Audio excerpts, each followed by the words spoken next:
Muy bien, ahora sí, oficialmente, buenas tardes a todos. Bien, para empezar la reunión de hoy día, me gustaría pedir a alguien, voluntario o voluntaria, que pueda hacer la primera oración. ¿Quién podría orar para comenzar? ¿Alguien quisiera hacer la primera oración?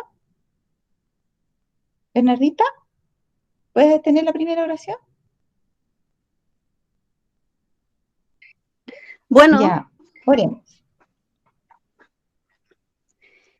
querido Padre que estás en los cielos, Señor, te queremos dar gracias por un sábado más en esta tierra, en el cual nos das la posibilidad, Señor, de acercarnos a ti,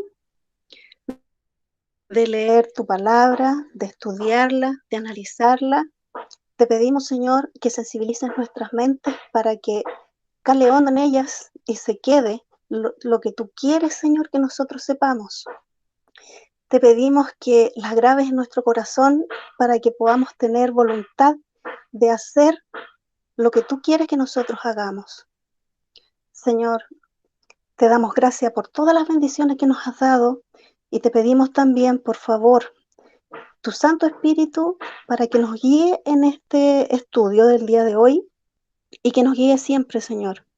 Que se quede con nosotros, que se quede con Jackie en este caso, Señor, que la guíes, que la, la instes a buscar en los pasajes apropiados, que de repente queremos citas y están por ahí difíciles de encontrar.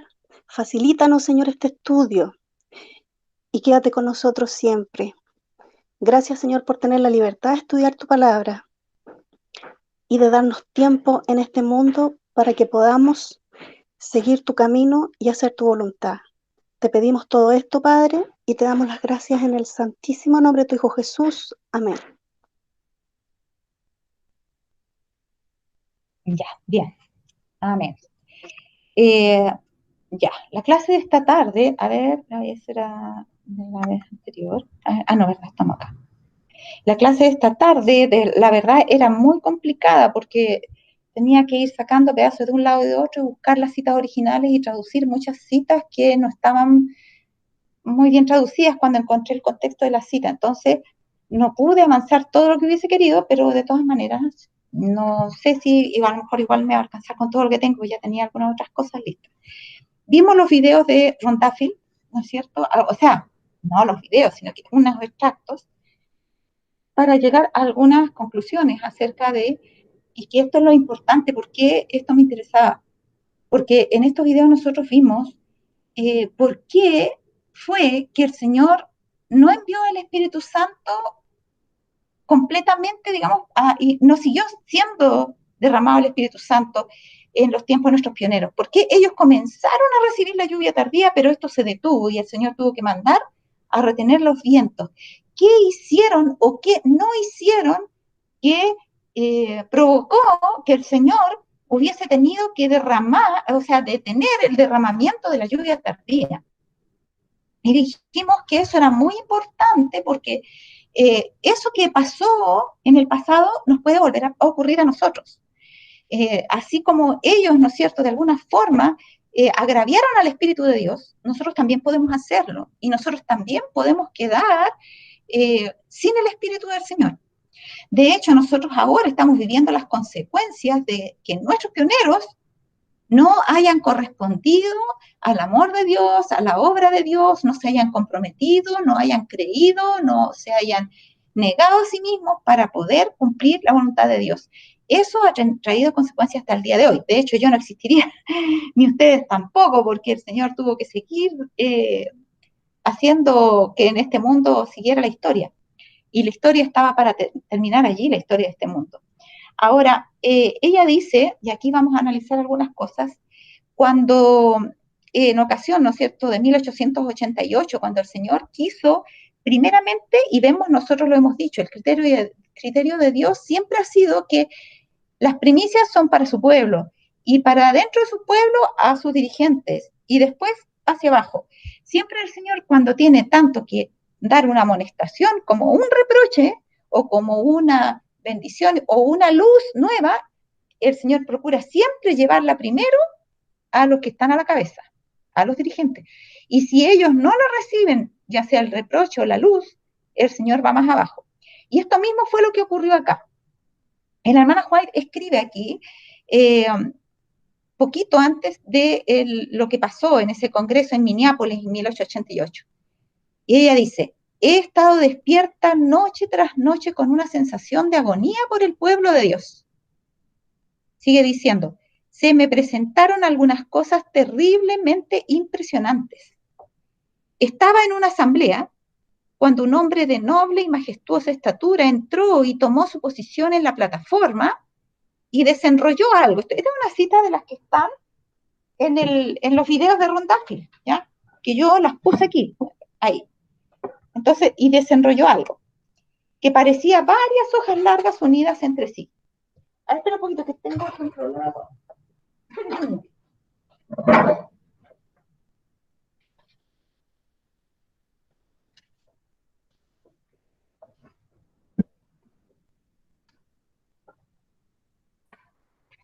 Es que tenía la muestra, que se me movía, se me movía. Ya, entonces dice, eh, aquí decía, y desenrolló algo que parecía varias hojas largas unidas entre sí, o sea, como cuando las impresoras vienen con rollo y va, ¿cómo se llama?, imprimiendo y sigue el rollo cayendo, cayendo y enrollado, o sea, era como un asunto de rollo. Varias hojas largas unidas entre sí. Y mientras pasaba las páginas, su mano recorría la página y sus ojos recorrían la congregación. Iba mirando la página, iba mirando la congregación, iba mirando la página, iba mirando la congregación.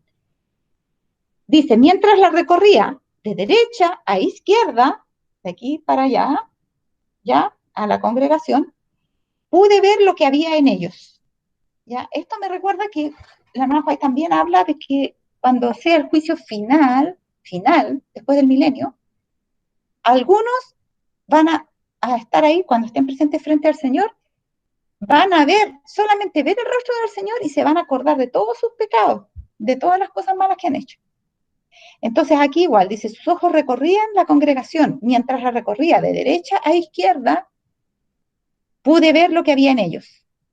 Solamente mirarlo pude ver lo que había en ellos. Y dice que yo vi allí diferentes nombres, personajes y pecados. Me llama la atención por qué aparece la palabra nombres distinta de la palabra personajes. Porque aquí son todos y acá son personas conocidas, muy, muy conocidas por todos. Podríamos decir líderes o personas destacadas de alguna forma. Nombres y personajes y pecados que estaban escritos. Había pecados de todo tipo: egoísmo, envidia, orgullo, celos, conjeturas malignas, hipocresía y libertinaje, odio y asesinato en el corazón. ¿Se acuerdan cuando el Señor les dijo que, oíste que fue dicho, no matarás, mas yo os digo que cualquiera que aborrece a su hermano es culpable del juicio? ¿Se acuerdan? Porque dice que nosotros, por el hecho de odiar a nuestro hermano, somos culpables de asesinato. Sin necesidad de que le clavemos el cuchillo, pero el deseo de querer acabar con esa persona que nunca más esté presente, que no exista, el deseo de no verla más, eso es un asesinato. Ahora dice, odio y asesinato en el corazón. No es de hecho, sino en el corazón. A causa de esta envidia y celos. O sea, por la envidia y por los celos existía un odio que provocaba, ¿qué cosa? Asesinato en el corazón. ¿Y cuál era el motivo? La envidia y los celos. Mucha gente le cuesta mucho reconocer que tiene envidia, que tiene celos, y busca cualquier justificación, que me cargue esa persona porque hizo esto, porque hace acá, ya. Pero en el fondo, la verdad, en muchos casos, y me costó mucho entenderlo, porque la verdad es que realmente yo no podía creerlo, hasta que empecé a abrir los ojos cuando vi también una cita similar a esta. Muchas veces el motivo de la crítica no es que la persona haya hecho algo incorrecto o esto o el otro, sino que es la envidia y los celos. Y esa envidia y esos celos semejantes a los de Caín, ¿se acuerdan cuando Caín, por qué mató a Abel? La Biblia dice porque sus obras, las obras de Abel eran justas y las de su hermano eran malas. Entonces Caín, como veía que su hermano tenía obras buenas, lo odió, porque para él era sinónimo de que Dios lo aceptaba a su hermano, pero no a él. Y esa envidia hizo que finalmente asesinara a su hermano. Esos pecados eran justo los que estaban entre los ministros y la gente. Entre los ministros y la gente. Todos esos pecados. Y estaban ahí todos congregados juntitos, aparentemente buscando adorar a Dios, conocer la voluntad de Dios, compartir como pueblo de Dios, pero tenían esos pecados, tanto los ministros como la gente. Ahora, dice acá, he estado despierta noche tras noche con una sensación de agonía por el pueblo de Dios. Se me presentaron algunas cosas terriblemente impresionantes. Creo que, si no me equivoco, sí, estamos repitiendo la misma cita. Ah, ya, sí. No, sí, es que ¿saben qué pasa? Esa cita yo la pegué acá, no me di cuenta que ya la había puesto. Sigue a continuación otra, que yo no la puse ahí, debería haber borrado estas otras. Pero sigue diciendo, a causa de envidia y celos, justamente esos pecados estaban, aquí quedamos, entre los ministros y la gente. Y sigue luego diciendo, bien, ¿cómo era esto así? Eso de que esos pecados estaban entre la gente y que este hombre de gran estatura estaba mirándolos y a la vez estaba escribiendo y leyendo los pecados que tenían ellos ahí. Una voz dijo que el tiempo había venido cuando la obra en el cielo es toda actividad por los habitantes de este mundo. Me costó mucho traducir esto porque de verdad que se ve mal redactado, pero no quise alterarle el significado de cada palabra porque podía existir una forma más amable de decirlo, pero podía restarle un poco el sentido original del texto, porque el texto dice así literalmente. Dice que, ¿qué está haciendo ese personaje delante? Cuando está revisando la congregación con sus ojos y leyendo lo que tiene escrito ahí, él está midiendo al templo y sus adoradores. Y eso es lo que va a explicar esta cita. ¿Por qué eso era así? ¿Por qué ese hombre estaba haciendo eso y a ella le impresionó tanto? Porque dice que ha llegado el tiempo cuando la obra en el cielo, la obra que se hace en el cielo, es toda actividad por los habitantes de este mundo. O sea, en otras palabras, lo que el cielo está haciendo ahora está circunscrito a este mundo. Toda la actividad del cielo está centrada en nosotros, porque recordemos que no somos el único planeta. Dios seguramente está haciendo muchas cosas también en otros lugares, quién sabe, a lo mejor hasta haciendo otros mundos, no lo sé.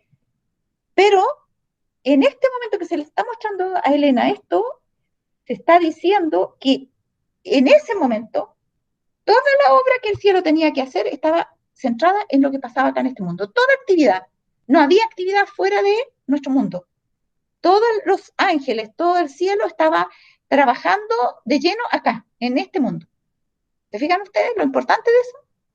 Y eso no fue siempre así, sino que ahí, cuando se le muestra a ella, por eso que ella estaba con tantas noches de agonía y preocupada por el pueblo de Dios, Dios le estaba poniendo esa preocupación en el corazón, porque lo que iba a presenciar ella era de solemne y tremenda importancia.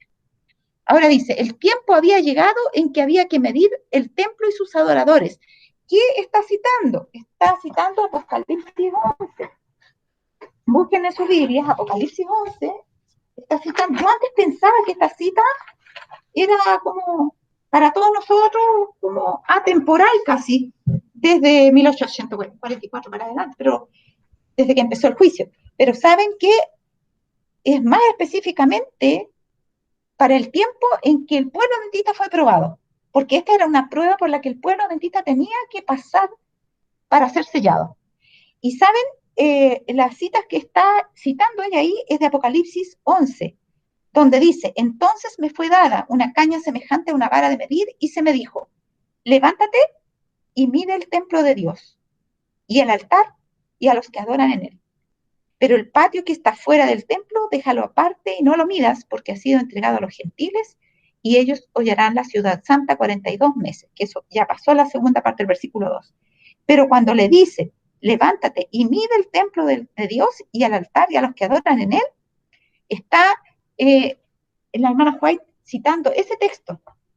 Y yo había leído una cita, y se me olvidó ponerla porque la iba a añadir acá, que se las he leído varias veces, que está en las Biblias con espíritu de profecía, que era la única que yo conocía, hasta que escuché a Rondal Field. Bien, yo la había escuchado este tema, pero no había reparado en que había citas con respecto a esto.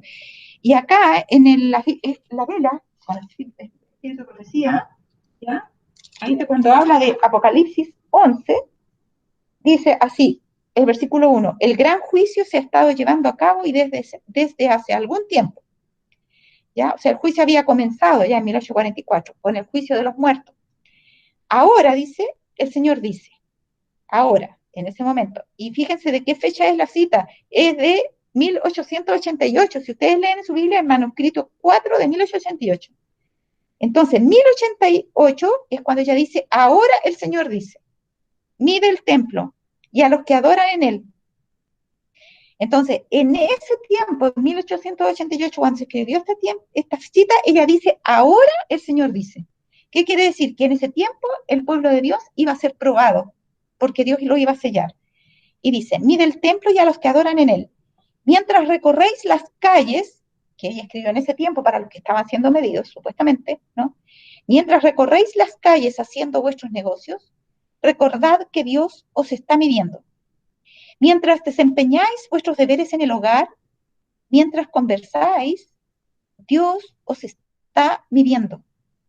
Recordad que vuestras palabras y acciones están siendo fotografiadas en los libros del cielo, así como el artista reproduce el rostro en la placa pulida.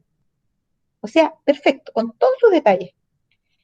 Esta es la obra que se lleva a cabo. Medir el templo y a los que adoran en él. ¿Para qué?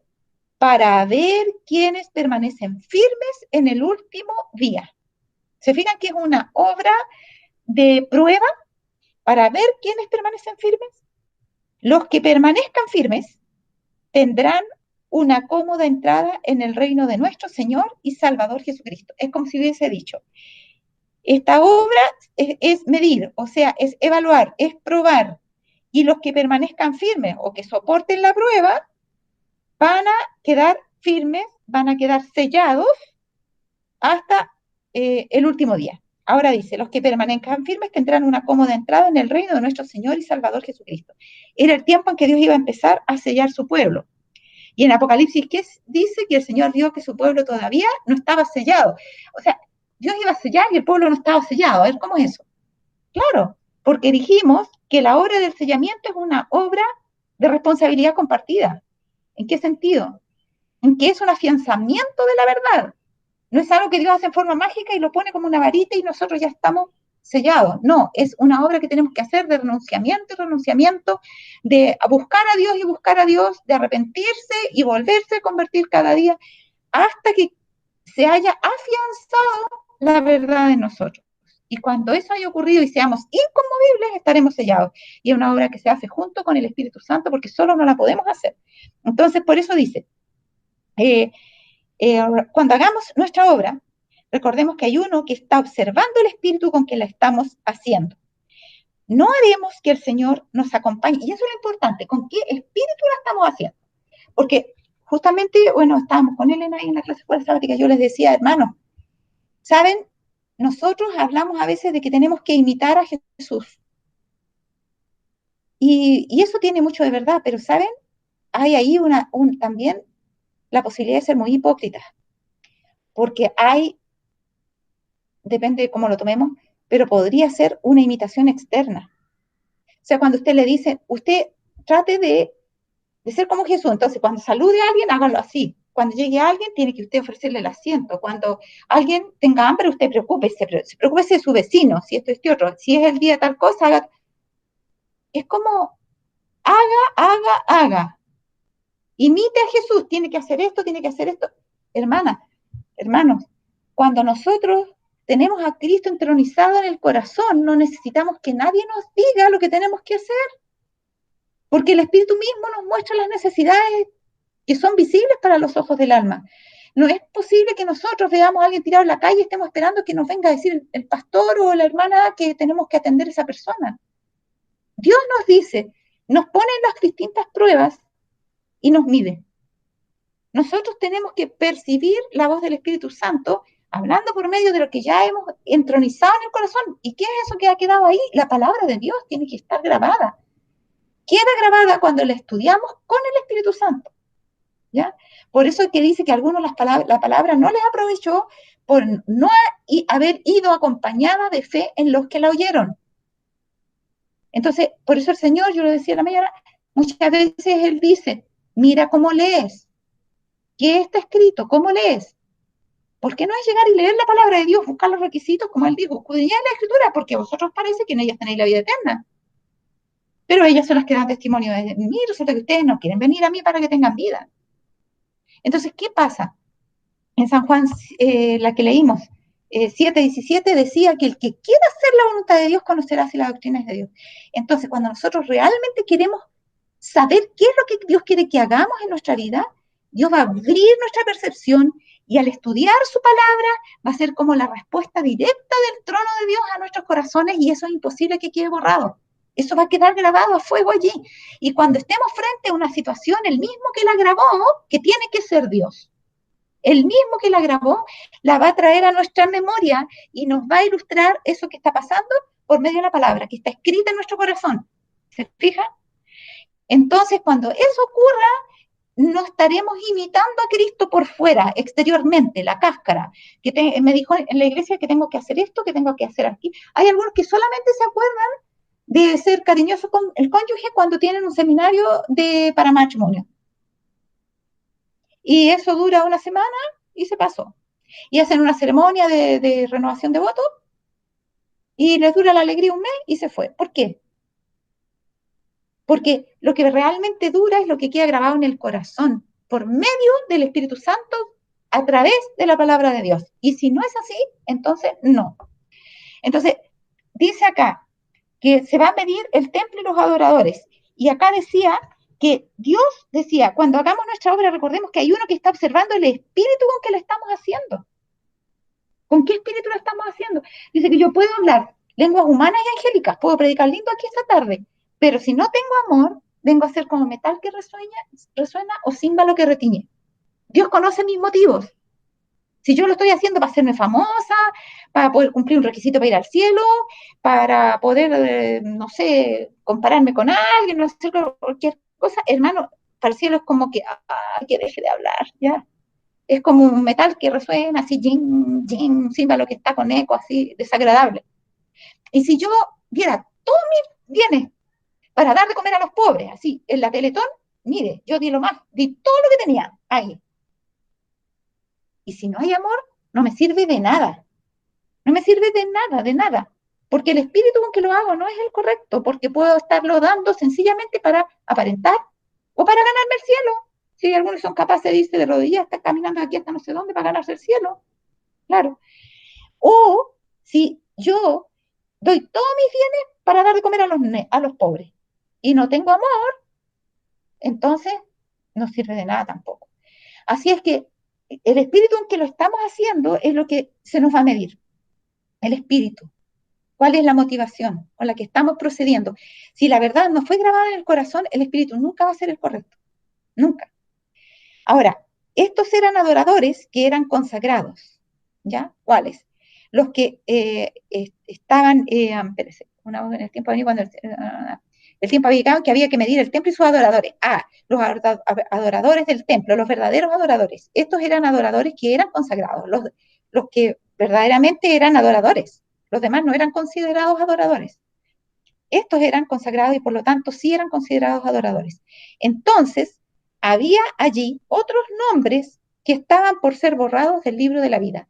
O sea, habían nombres anotados de candidatos adoradores y habían nombres anotados de verdaderos adoradores. Y aquellos que tenían esos pecados que se veían registrados allí, por no ser verdaderos adoradores considerados por el cielo, sus nombres estaban por ser borrados del libro de la vida.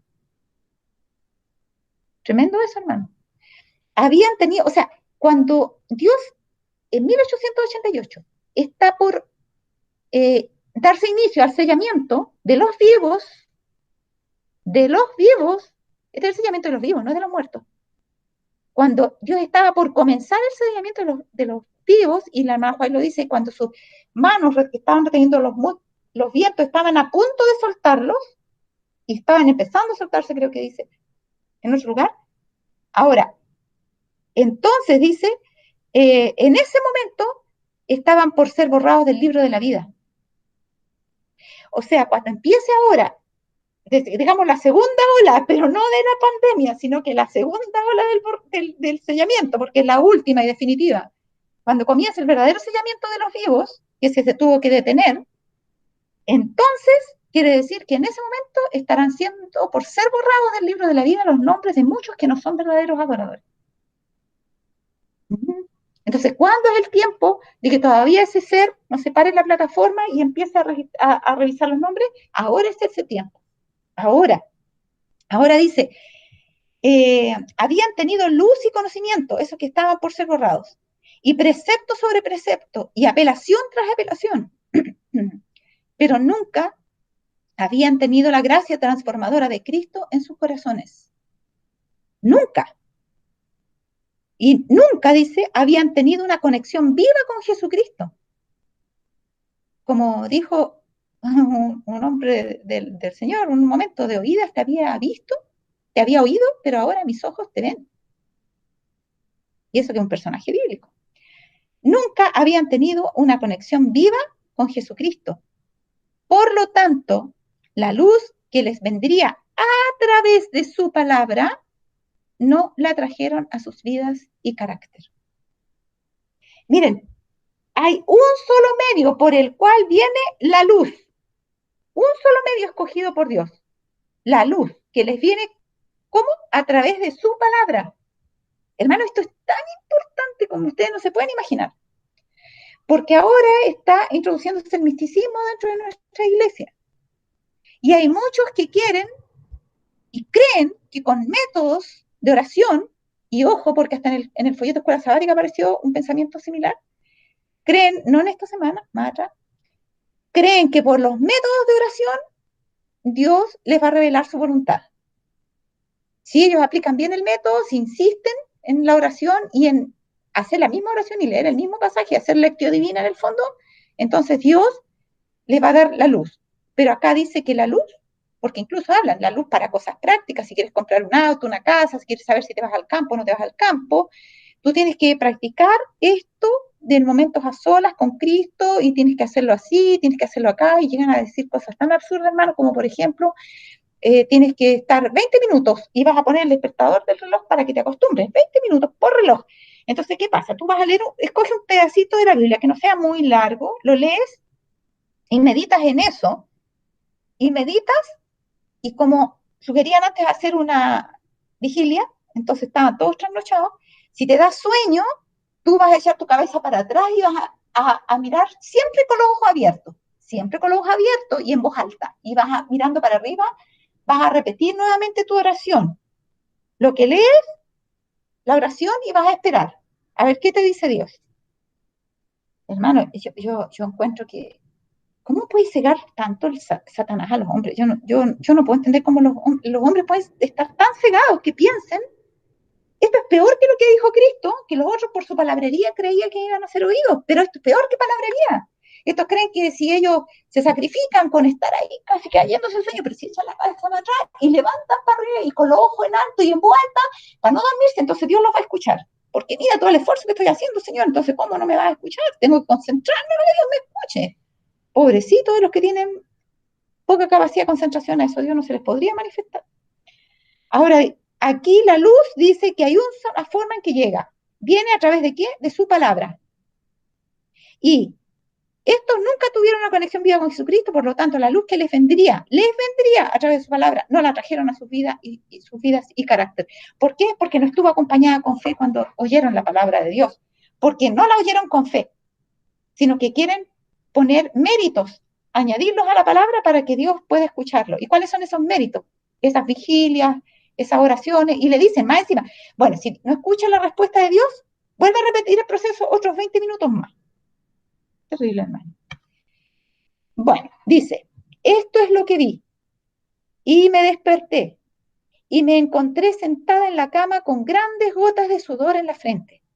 ¿Qué es lo que vio? Esta visión de este hombre que venía, que le mostraba los pecados que había en la congregación y que estaba ya por ser borrados los nombres de algunos del libro de la vida y que ese pecado estaba tanto en los dirigentes como en los que estaban ahí sentados, en los hermanos.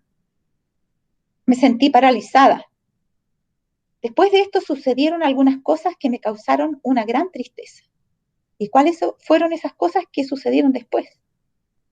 Fueron las cosas que ocurrieron en ese congreso en Minneapolis en 1888, cuando Dios quiso traer una comprensión más clara acerca de lo que era la justificación por la fe y el papel de la fe y las obras en nuestra salvación. O el no papel, o como quieran llamarlo. ¿Cuál es el papel que jugaban? Jugaban las dos cosas que debían estar unidas, ¿no es cierto? ¿Y qué papel jugaba la ley en esto? ¿Ya?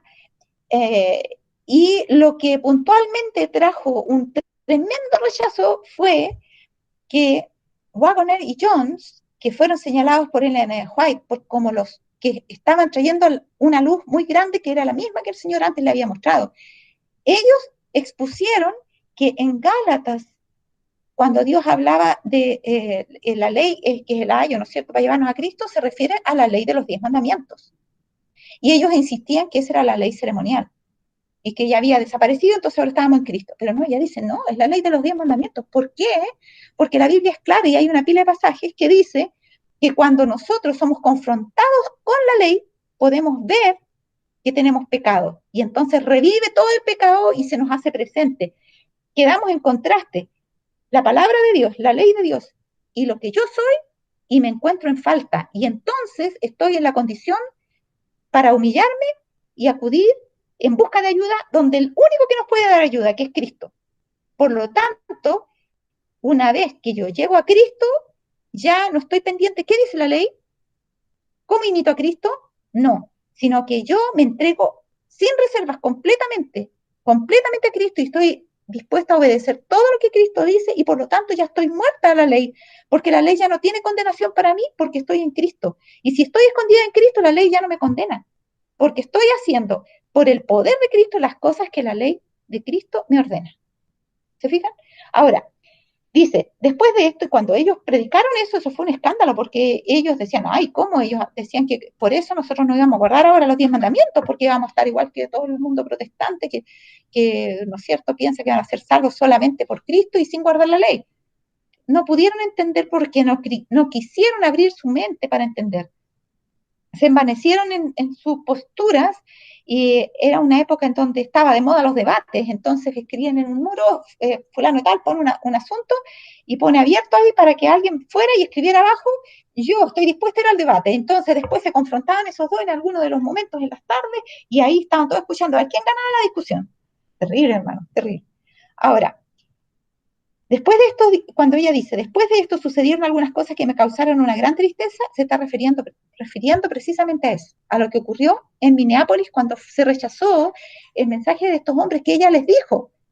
Ellos están hablando inspirados por el Señor y nadie les quería creer, hasta rechazaron el espíritu de profecía. No le hacían caso a lo que la hermana Joy decía, porque era tanto el odio que tenían contra esos dos que no querían escuchar a la hermana White, incluso, y ustedes lo tienen que haber visto, los que vieron los videos de Ron Duffield, Waggoner era bajito de porte, y cuando él se paraba a hablar, uno se burlaba y le decía, oye, es que, no sé, no te puedo ver, no te alcanzo a ver, levántate un poquito más, empínate, no te veo, como para querer decirle, eres tan re chico que no te puedo ver, porque sabían que él tenía un complejo con eso, porque la hermana White antes le había escrito y lo había confortado con ese complejo que tenía de que era muy bajo de tamaño, y ellos hicieron esa maldad que se aprovecharon de saber que él tenía ese problema para tratar de hundirlo. O sea, era una maldad pero terrible con la que estaban procediendo. La hermana White les pidió que la acompañaran en las noches a los que estaban cerca de ellos para orar en la noche juntos por lo que estaba pasando en el Congreso y para que Dios pudiera abrir las mentes y para que tuvieran una linda reunión y etcétera. Y no quisieron, le dijeron, no, gracias, vamos a orar solo en nuestras piezas. Y ella se les mostró en visión lo que hablaban en las piezas, cómo se dedicaban a, a exhibir todas las faltas, tanto verdaderas como imaginarias, de todos los que ellos odiaban que estaban hablando ahí, cómo se burlaban y hacían chistes y se reían. Y se les fue mostrando habitación por habitación lo que iba pasando. El ángel las fue pasando habitación por habitación. Y ella le refirió a algunos los pecados que había visto, pero ni con eso se arrepentían, hermano. Estaban totalmente poseídos de Satanás, cerrados absolutamente. Lo que puede hacer, hermano, el orgullo, cuando nosotros adoptamos una postura y no tenemos esa sumisión al Señor para admitir si estamos equivocados. Porque podemos equivocarnos muchas veces, somos humanos y podemos equivocarnos, y es bueno poder reconocer que estamos equivocados. Es saludable para nosotros y para los otros. Puede perderse a alguien por nuestro error. No queramos la perdición para poder solamente decir, no, es que yo no me equivoco. No, solamente Dios es infalible. Ahora dice que después le causaron gran tristeza estas cosas que vio, porque se dio cuenta que en el fondo el sueño que había tenido, la visión que había tenido, era relativa a esto. Ahora dice, eso es lo que Dios me presentó con tal luz, y quería decirles que si alguna vez hubo un momento en el que deberíamos humillarnos ante Dios, es ahora. Ella les cuenta su visión y les dice, tenemos que humillarnos, pero ni así, hermano, ni así. Ahora, en ese momento, no en el mismo momento ahí, sino se refiere en ese momento del Congreso, se hicieron preguntas. Hermana White, ¿cree que el Señor tiene alguna luz nueva y mayor para nosotros como pueblo? Respondí, seguramente. No solo lo creo, sino que puedo hablar con comprensión. Sé que hay una verdad preciosa que se nos puede revelar si somos las personas me faltó la N, de estar en pie en el día de la preparación de Dios. Entonces, Dios quería que si ellos abrían su mente a la luz que estaban presentando Powell y Jones, ellos iban a abrir su mente a verdades preciosas que debían comprender para estar en pie en ese día de preparación, de prueba. Pero ella dice, yo no solo lo creo, sino que puedo hablar con comprensión, porque Dios se lo había mostrado. Hay una verdad preciosa que se nos puede revelar, y de hecho era la misma verdad que estaba empezando a ser revelada ahí. Y eso iba a ser una tras otra una cadena de verdades. Pero si ellos rechazaban esa verdad, no podían recibir más verdad. Porque el Señor avanza solamente hasta cuando nosotros avanzamos. Cuando nosotros nos detenemos, el Señor se detiene. ¿Se acuerdan del caso de Pilato? Cuando le dice, eh, ningún poder tendría si no te fuera dado de arriba, le dice Jesús a Pilato. Sí, le dice, pero tú, ¿de dónde vienes? Mi reino no es de este mundo. Ah, pero entonces, ¿para qué has venido? Yo he venido para dar testimonio de la verdad, y todo aquel que es de la verdad oye mi voz. Ah, pensó Pilato, ya, me va a empezar a hacer un llamadito. Entonces le dijo, ¿y qué cosa es verdad? Como diciendo, no, si la verdad es relativa, hombre, ¿qué me vienes a hablar tú? ¿Tú me vas a definir qué es lo que es la verdad? ¿Tú me vas a venir a enseñar lo que es la verdad? No, no estoy para eso, perdóname, pero no. Y cuando Pilato tuvo esa reacción, Jesús cerró sus labios y nunca más le volvió a hablar, y nunca más le volverá a hablar hasta el día del juicio, cuando tenga que verlo Pilato a Jesús frente a frente. Así que terrible eso, hermano. Ahora miren, la luz especial, y una vez le leí este pasaje, está en la Biblia con Espíritu y Profecía, referente a Apocalipsis 10. La luz especial que se le dio a Juan, expresada en los 7 truenos, era un bosquejo de sucesos que debían ocurrir bajo los mensajes de los ángeles primero y segundo. No está aquí el tercer ángel, ¿se fijan? Entonces, ¿qué quiere decir? Que en ese tiempo, que era históricamente era el tiempo de los mensajes de los ángeles primero y segundo, en ese tiempo, el Señor, a ese tiempo se refiere cuando le dice, no, sella las palabras que los 7 truenos han dicho y no las repitas. ¿Por qué? Y esta es la explicación. No era lo mejor para la gente conocer esos eventos. O sea, esos truenos eran eventos. Esa luz que se le dio a Juan, expresada en los 7 truenos, eran eventos. Era un bosquejo de sucesos que debían ocurrir ¿Cuándo? Bajo los mensajes de los ángeles primero y segundo, y no hemos avanzado, hermano. Todavía estamos en eso. Algunos dicen que estamos en el mensaje del tercer ángel. No, todavía no hemos llegado al tercer ángel. No hemos avanzado. ¿Por qué? Porque si estuviéramos en el tercer ángel, ya conoceríamos las palabras de los 7 truenos. Pero como no las conocemos, quiere decir que no hemos avanzado. Estamos todavía pegados, aunque conocemos teóricamente el mensaje del tercer ángel, no estamos viviendo históricamente en el cumplimiento del mensaje del tercer ángel.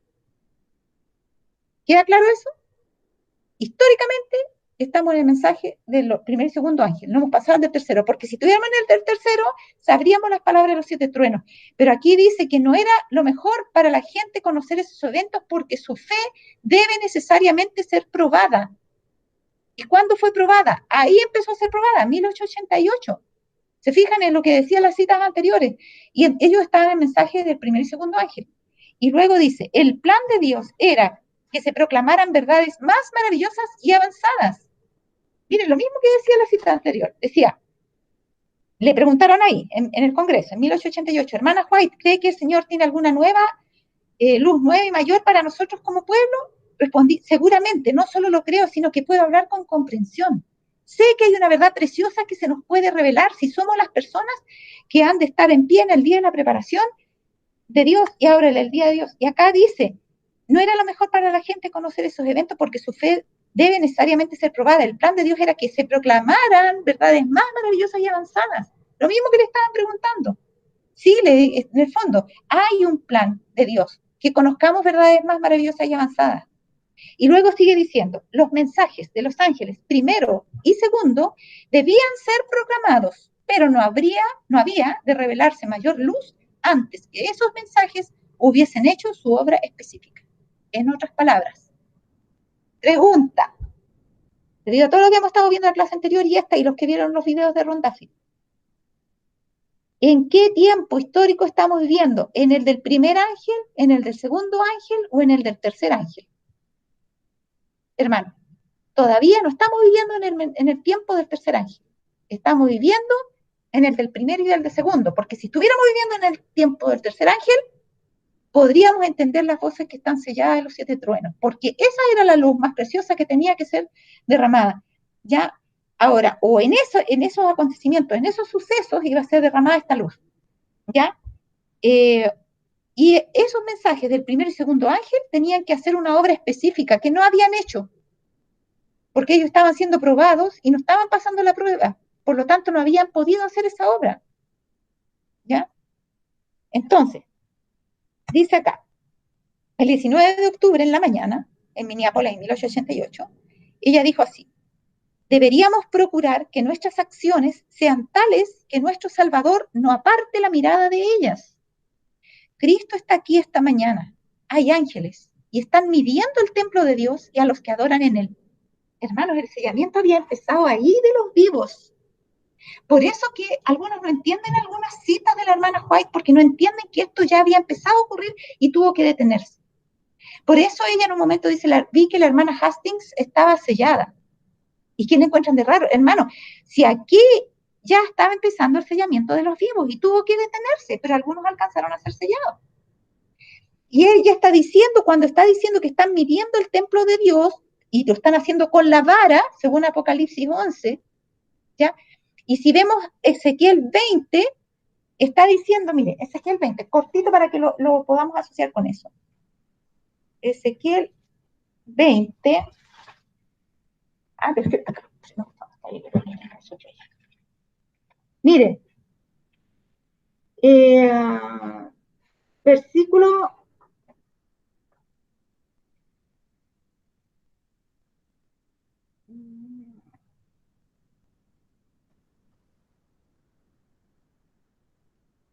el versículo 37 dice, os haré pasar bajo la vara, lo mismo de Apocalipsis 11, y os haré entrar en los vínculos del pacto.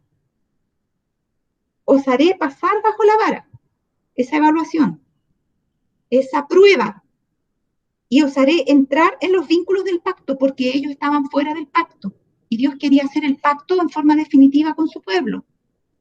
Y eso tenemos que terminar de ver cuando el pacto finalmente se realiza en forma definitiva. Y fíjense lo que decía antes, El versículo 33, vivo yo, dice Jehová el Señor, que con mano fuerte y brazo extendido y enojo derramado, he de reinar sobre vosotros. A eso se refiere cuando dice, os haré entrar en los vínculos del pacto. ¿Cómo? Con mano fuerte y brazo extendido y enojo derramado. ¿Ya? Y dice el versículo 35, está hablando de un desierto, semejante al que está en Apocalipsis 17, ojo con eso. Y os traeré al desierto de los pueblos, es un desierto simbólico, y allí litigaré con vosotros cara a cara, una prueba que no solo va a ser colectiva, sino que va a ser muy personal, porque es el sellamiento individual. Dice, como litigué con vuestros padres en el desierto de la tierra de Egipto, así litigaré con vosotros, dice Jehová el Señor. Y ahí viene el versículo 37. Os haré pasar bajo la vara y os haré entrar en los vínculos del pacto. ¿Qué está haciendo Jesús ahora? Está litigando con nosotros en el mensaje del primer y segundo ángel. ¿Qué estaba haciendo ahí? Cuando llega la prueba, ahí estaba llegando la prueba, él está litigando con su pueblo. El Espíritu Santo está peleando con ellos en sus corazones y no quieren dejarlo entrar y no lo dejaron entrar. Y como pueblo quedamos destituidos del Espíritu Santo. Quedamos destituidos del derramamiento del Espíritu Santo, pero vamos a ver que el Señor no se dio por vencido tan luego. Vamos a ver que no solamente se quedó con lo que pasó en Minneapolis en 1888, sino que siguió casi hasta 1903 con esto. Ahora, dice la hermana White en 1888, allí en la mañana del 19 de octubre en Minneapolis, deberíamos procurar que nuestras acciones sean tales que nuestro Salvador no aparte la mirada de ellas. Cristo está aquí esta mañana, hay ángeles, y están midiendo el templo de Dios y a los que adoran en él. Dice ahora acá, miren, la cita anterior era del 19 de octubre de 1888 y esta es del 24 de octubre, unos días después. Ahora dice, esta es la última reunión de ministros que tendremos, a menos que ustedes decidan reunirse solos. Si los ministros no reciben la luz, yo quiero dar una oportunidad al pueblo. Quizá ellos puedan recibirla. Terribles palabras. Terribles palabras. ¿Qué está diciendo aquí? Está diciendo, como Jesús le dijo a Jerusalén, ¿cuántas veces quise reunir a tus hijos, como la gallina junta los polluelos debajo de tus alas y no quisiste? He aquí ahora vuestra casa os es dejada desierta. Pero el Señor se fue de Jerusalén como pueblo, pero no abandonó a su pueblo que estaba en Jerusalén. Los discípulos, tomados del mismo Jerusalén, fueron los fundadores del cristianismo. ¿Se fijan? Entonces acá lo que está diciendo el Señor, por medio de su sierva, es que esa iba a ser la última reunión que iban a tener con el espíritu de profecía ahí presente, con ella. Y que si los ministros no recibían la luz, ella dice, quiere darle una oportunidad al pueblo. Y entonces ella toma el mandato del Señor de llevar esta luz al pueblo. Y aquí es donde empieza la otra parte que vimos de los videos de Ron Duffield, cuando el Señor empieza a derramar su Espíritu Santo en South Lancaster, en Battle Creek, en Mount Vermont y en varios de nuestros colegios adventistas. Empieza con la juventud, en las casas editoras, en el sanatorio y en las diversas instituciones, dice, ¿ya? En los de la conferencia lo rechazaron y empezó esta otra cosa. Ahora dice, esta otra cita, el mensaje del tercer ángel está creciendo hasta convertirse en un fuerte pregón. ¿Cuándo dice eso ella? Siendo que el mensaje primero y segundo ángel era el que estaban viviendo en Minneapolis en 1888. Esto lo declara ella cuando se le vuelve a dar una segunda oportunidad, pero ahora al pueblo. Y el pueblo la empieza a recibir y empieza a ser derramado el Espíritu Santo en estos colegios. Y ella se alegra y dice que ahora sí el mensaje del tercer ángel está creciendo. Ya como que el mensaje del primer y segundo ángel se une al mensaje del tercer ángel, porque eso es lo que enseña el Espíritu de Profecía, que se unen el tercer ángel a los dos primeros mensajes y comienza a crecer. ¿Ya? Pero eso no quiere decir que el primero y segundo mensaje no sean proclamados. Deben continuar proclamándose los dos mensajes más el tercer mensaje. Entonces, el primero y segundo mensajes, en cierta forma fracasaron con un sector, pero no con el otro. Pero vamos a ver que finalmente el mensaje del primer y segundo ángel también, al fracasar, porque vuelve a fracasar también en las instituciones y también en los colegios y todo fracasa, y entonces el mensaje del tercer ángel deja de crecer y se separa ahí la obra porque los otros dos mensajes no cumplieron la labor que tenían que cumplir. ¿Ya? Ahora dice, el mensaje del tercer ángel está creciendo hasta convertirse en un fuerte pregón y no debéis sentiros libres de descuidar el deber actual y todavía abrigar la idea de que en algún futuro seréis receptáculos de una gran bendición cuando se efectúe un maravilloso reavivamiento sin ningún esfuerzo de vuestra parte. Como dice el corito ese que yo le he dicho más de una vez, Señor, Señor, Señor, Señor, haz que mi vida sea un ejemplo. Hazlo, Señor, tan solo en un momento. Hazlo, Señor. Esos que cantan eso no entienden lo que están cantando. En un momento yo voy a hacer un ejemplo. Mi vida va a ser todo un ejemplo. Mire lo que dice acá. Algunos piensan que en algún futuro van a ser receptáculos de una gran bendición cuando se efectúe un maravilloso reavivamiento sin ningún esfuerzo de vuestra parte. ¿Dónde está el esfuerzo? Dice, hoy, y algunos dicen, no, hacer esfuerzo, salvación por obra. No, no tiene nada que ver. No tiene nada que ver. Nunca, por más esfuerzo que hagamos, nunca vamos a ser salvados por nuestro esfuerzo. Pero nuestros esfuerzos son importantes para que Dios pueda hacer su obra en nosotros. Ahora, hoy habéis de entregaros a Dios para que os haga vasos de honra aptos para su servicio. Hoy habéis de entregaros a Dios para que seáis vaciados del yo, vaciados de la envidia, los celos, las malas conjeturas, las contiendas, de todo lo que deshonra a Dios. Hoy habéis de tener purificado, atención con esta palabra, que hoy se está tratando de vilipendiar, de distorsionar. Hoy habéis de tener purificado vuestro vaso. ¿A qué se refiere con vuestro vaso? Vuestra vida. Hoy habéis de tener purificado vuestro vaso o vuestra vida. ¿Para qué? Para que esté listo para el rocío celestial.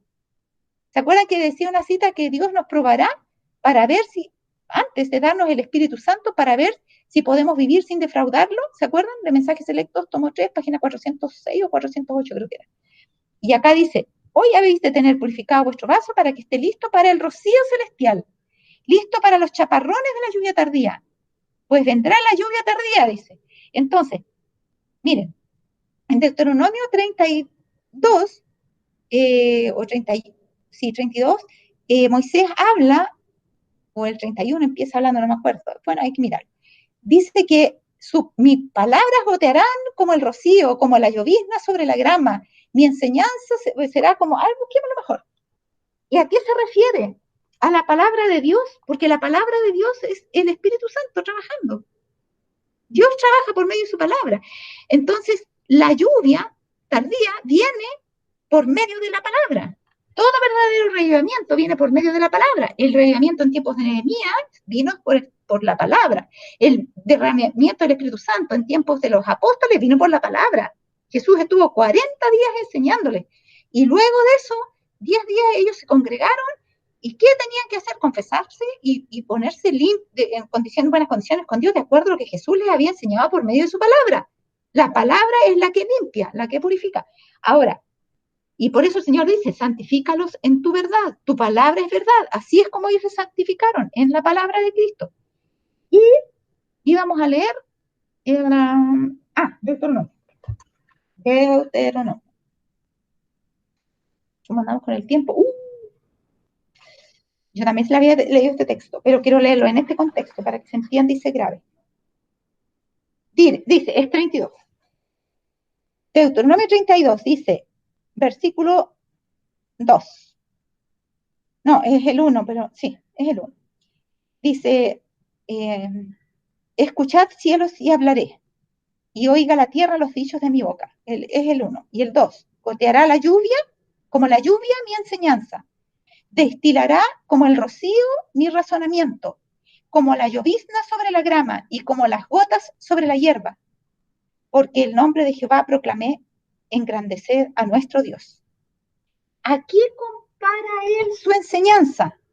¿A qué la compara? La compara su razonamiento y su enseñanza a la lluvia, al rocío, a la llovizna, a las gotas que caen sobre la hierba. La palabra de Dios es o en la palabra de Dios se encuentra la lluvia que hace germinar, es el Espíritu Santo. La lluvia tardía es por medio de la palabra, como se siembra eso. Entonces, hoy habéis de tener purificado vuestro vaso para que esté listo para el rocío celestial, listo para los chaparrones de la lluvia tardía, pues vendrá la lluvia tardía y la bendición de Dios llenará cada alma que esté purificada. ¿De qué? De toda contaminación. Esta debería haberlo puesto con mayúscula, toda contaminación. Nuestra obra hoy es rendir nuestra alma a Cristo para que podamos ser hechos idóneos para el tiempo del refrigerio, de la presencia del Señor, idóneos para el bautismo del Espíritu Santo. El tiempo del refrigerio es otra forma de decir bautismo del Espíritu Santo o lluvia tardía. Es lo mismo. En Hechos 3, la hermana White hace un comentario cuando habla para que vengan del Señor tiempos de refrigerio y Él envía a Jesucristo. La hermana White se refiere a ese tiempo de refrigerio como a la lluvia, que fue temprana en ese tiempo, que será tardía ahora, y que la estamos esperando porque después que llegue la lluvia tardía vamos a poder proclamar y va a venir Jesucristo en su segunda venida. ¿Se fijan? Entonces dice que nuestra obra hoy es rendir nuestra alma a Cristo para que podamos ser hechos idóneos. ¿Para qué? Para recibir la lluvia tardía, para el tiempo de refrigerio de la presencia del Señor, idóneos para el bautismo del Espíritu Santo. Y nos quedan 2 minutos. ¿Alguien tiene alguna pregunta sobre todo lo que hemos visto hasta aquí? Que hoy día no pudimos avanzar mucho, bueno, que al comienzo también conversamos un poco antes de grabar la clase. Creo que fue muy provechoso eso. Así que la clase salió un poquito más corta, pero ¿alguien quiere agregar algo acá? ¿O hacer alguna consulta, algo? Está el tiempo libre para que podamos ahora hacer alguna intervención si alguien lo desea. ¿Alguien quiere decir algo? Ya. Bueno, si nadie quiere decir nada, voy a ver, vamos a avanzar con esta otra diapositiva. El Señor ha condescendido en daros un derramamiento de su Santo Espíritu en el Congreso y en nuestras diversas instituciones. Una gran bendición ha sido derramada con abundancia sobre vosotros. Habéis sido visitados por los mensajeros celestiales de luz, verdad y poder, y no debiera pensarse que es extraño que Dios os bendiga así. Porque cuando algunos estaban felices en los colegios y todo, cuando se estaba derramando el Espíritu Santo, todavía muchos de esos que habían sido rebeldes de la conferencia general, los estaban apuntando con el dedo y diciendo, no, eso es puro fanatismo. No, esa cuestión son falsos reavivamientos. Y la hermana White dice, no, el Señor ha condescendido en dar un derramamiento de su Santo Espíritu. Y también hay en el Congreso, con ustedes que dicen que no. Fíjense que la hermana White quería que el pastor Jones diera su mensaje en un cierto lugar, y el obrero de ese lugar, que se había opuesto, pero tenazmente Jones, era un alto dirigente, se había opuesto que lo diera allá en Minneapolis. Dice que se hacía el remolón y no quería darle lugar, y la hermana White le dijo, mire, si usted no deja que el hermano Jones dé el mensaje que el Señor le ha dado para que nos comparta, nosotros vamos a arrendar un lugar y nos vamos a reunir para que él nos dé el mensaje de Dios. Así estaba la cosa, así de terrible. Y entonces ese ministro le dio permiso, Prescott, para que él diera su mensaje. Prescott, creo que. Y él pudo predicar por eso, pero había una oposición, había resistencia, ¿ya? Y ella dice así, que el Señor había condescendido en darles un derramamiento de su Santo Espíritu. Eso ocurrió, hermanos. Por eso que ahora, cuando vuelva a ocurrir, tenemos que aprender las lecciones para que no se repitan los mismos errores. Y no volvamos a decirle fanáticos a los que están recibiendo el Espíritu de Dios. Y no volvamos a rechazar los mensajes de Dios diciendo que no, que ustedes que llevan tan poquito tiempo van a saber más que nosotros que llevamos más tiempo. Así dice una cita de evento de los últimos días. ¿Ustedes creen que nos vienen a enseñar a nosotros, que tenemos tanto tiempo ya en la obra de Dios y tanta experiencia? Pero dice que Dios va a usar a muy pocos hombres dirigentes en la proclamación del mensaje final. Y que va a dar a entender, por medio de humildes instrumentos, que Él está al timón de nuestra obra. Así que, hermanos, vamos a tener que prestar más atención a estas cosas que pasaron en el pasado para que no cometamos los mismos errores en el futuro. Muy bien, ahora sí, estamos justo en el tiempo. Nuevamente, si alguien quiere decir algo, si no, vamos a tener la última oración. Muy bien, entonces, si ya nadie más quiere ¿Jackie? Sí. Gloria. Sí. Sí, es que por un lado es como un poco triste pensar que casi en el 1900 pudo haber venido Cristo, pero por otro lado, si eso no hubiera sido así, todos nosotros que estamos escuchándote ahora y estudiando, no tendríamos la oportunidad de la salvación. Si Cristo hubiera venido en esa época, nosotros no habríamos tenido la opción de salvarnos y verlo cara a cara. Entonces, qué bueno, por otro lado, de que los acontecimientos fueron así para tener esta oportunidad. Eso quería decir. Sí, era lo que decía adelante. No habríamos existido. No habríamos existido. Así es que, pucha, es lindo por nosotros. Pero es triste lo que pasó por ellos. La misma hermana White dice que llegó un momento de estar con tanta depresión cuando vio todas esas cosas que estaban pasando, que se paró y dijo, yo me voy. Y se fue y llegó a la casa de un hermano y el hermano le contó sus pruebas y sus cosas y ella vio que había necesidad de que ella todavía permaneciera y tuvo que volver al Congreso otra vez. Así es que así es la cosa, la lucha a veces dan ganas de abandonarla porque es tan fuerte. Eh, da ganas, como decía el profeta, ay, yo quería dejar esto botado, pero sentía como un fuego que ardía dentro de mis huesos y no podía quedarme callado. Y eso pasa, hermano. Y a mí me ha pasado muchas veces que mejor, claro, si nos quedamos callados y somos indolentes, no va a tener problema con nadie, excepto con Dios. Y como ese es nuestro gran problema, no podemos quedarnos callados. Tenemos que hacer lo que tenemos que hacer, decir lo que tenemos que hacer, decir, tenemos que hacer la preparación que tenemos que hacer. Y qué bueno que tenemos esa oportunidad, como tú dijiste, Gloria. Y qué bueno que todavía estamos en el tiempo de gracia y que conocemos al Señor, porque los que lo conozcan a última hora va a ser más difícil para ellos. Nosotros estamos conociendo con lujo de detalles todo esto. Así es que es también una mayor responsabilidad. Así que tenemos que vivir a la altura de esa responsabilidad. Muy bien. Si ya nadie más va a decir nada, entonces creo que es el momento de que nos despidamos y que podamos tener la última oración. Hola, hermana. Sí, hola, ¿cómo estás, Nelly? Solo darle gracias a Dios la oportunidad que tenemos para con Él, de estar oyendo, porque yo siempre digo, si no te hubiera conocido, ¿qué cosa estaría haciendo en este momento?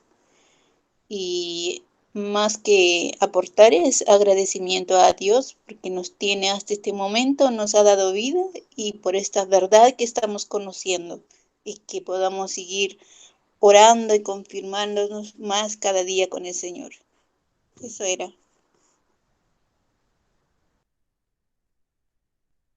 Ah, creo que apreté algo ahí, no sé si se echó a perder alguna cosa, espero que no. Muy bien, eh, así es, Nelia. Así que vamos a la altura. Esa es la moraleja. En la próxima clase vamos a tener que ver más aspectos que es mucho lo que hay que ver. Y estamos viendo que Dios, si nos va a meter por medio de la vara bajo los vínculos del pacto, ¿qué quiere decir? ¿Que ahora estamos bajo los vínculos del pacto? No. Quiere decir que estamos fuera de los vínculos del pacto. Quiere decir que todavía no estamos casados con Cristo como pueblo. Dios va a venir a buscar una esposa, a su esposa, la iglesia. Pero esta todavía no está preparada. Todavía no tiene esposa. Entonces, cuando entre todos los que tienen que entrar, su esposa va a estar preparada. Y nosotros ahora estamos destituidos del Espíritu Santo. Tenemos que hacer una obra para poder terminar la predicación del mundo. Y esa obra que tenemos que hacer está en nosotros. El Señor no les dijo a los discípulos después que se despidió, vayan al tiro a predicar. No, les dijo, vayan y esperen la promesa de mi Padre. Pero para eso tenían que hacer, esperando la promesa, una obra en sus vidas. Y eso es lo que tenemos que hacer nosotros urgentemente. Vamos a tener la última oración. ¿Hay alguien voluntario para orar para la última oración? Sea hombre o mujer. ¿Alguien quiere tener la última oración por nosotros para despedirnos? Yo, hermana. Ya, ora por favor, Nelly. Bondadoso Padre que estás en los cielos, santo y glorificado sea su santo nombre. Damos gracias por este día muy especial que es tu día en el cual tus hijos Venimos a encontrarnos contigo porque tú estás siempre dispuesto a enseñarnos y darnos, Señor, a conocer la plan de salvación.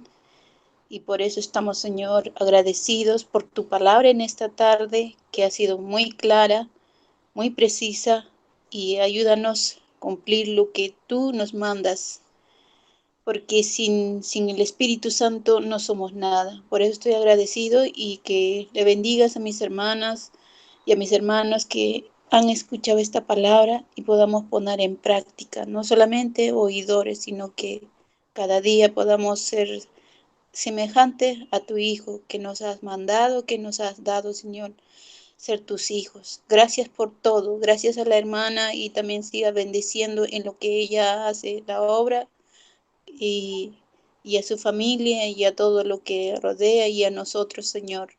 Gracias, Padre. Te pedimos estos favores en el nombre bendito amado de Jesús. Amén. Amén. Que tengan todos una linda semana, un lindo resto de sábado. Dios los bendiga. Y nos estaremos viendo el próximo sábado, con el favor de Dios, para poder concluir, no concluir, proseguir con este tema. Chao a todos. Que Dios los bendiga.